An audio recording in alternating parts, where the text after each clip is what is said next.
สบายดีบรรทานผู้มีสิทธิ์เลือกตั้งในทั่วแขนจำปาสักที่เคารพและนับถืออย่างสูง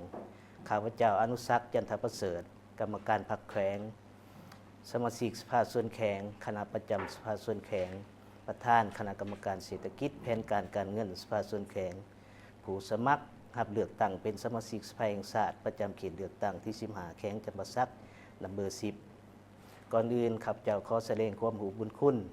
ต่อคณะกรรมการเลือกตั้งระดับชาติสภาส่วนแขวงการจัดตั้งพรรครัฐก็คือพ่อแม่ประชาชนชาวแขวงจำปาสักทุกสันคนที่ได้ให้โอกาสข้าพเจ้าลงรับสมัครเลือกตั้งเป็นสมาชิกสภาแห่งชาติสุดที่10ประจำเขตเลือกตั้งที่15แขวงจำปาสักข้าพเจ้าขอเสนอต่อทุกท่านผู้มีสิทธิ์ปอนบัตรเลือกตั้งว่าถ้าหากข้าพเจ้าได้รับการสนับสนุนจากผู้มีสิทธิ์เลือกตั้งให้ได้เป็นตัวแทนเฮ็ดหน้าที่ต่างหน้าพ่อแม่พี่น้องในสภาแห่งชาติก็คือสภาส่วนแขวงข้าพเจ้าจะสุมทุกสติปัญญาความรู้ความสามารถของตน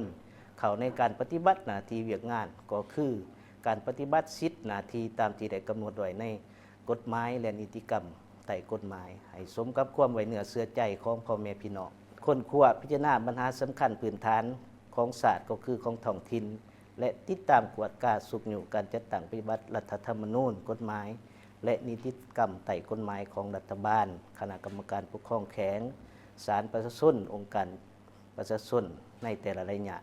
นอกจากนั้นจะได้ลงไก่สิทธิแทศกับพ่อแม่ประชาชนเพื่อรับฟังคำคิดคำเห็นและนำเอาคำเสนอต่างๆมาสุกอยู่ภาคส่วนเกี่ยวของแก้ไขดังนั้นในวันที่22กุมภาพันธ์2026นี้จึงเรียกร้องได้เชิญชวนมายังทุกทานทุกสันคนผู้มีมาตรฐานครบถ้วนตามที่ได้กำหนดไว้ในกฎหมายก็คือผู้มีสิทธิ์ปอนบัตรเลือกตั้งนับแต่อายุ18 ปีขึ้นไป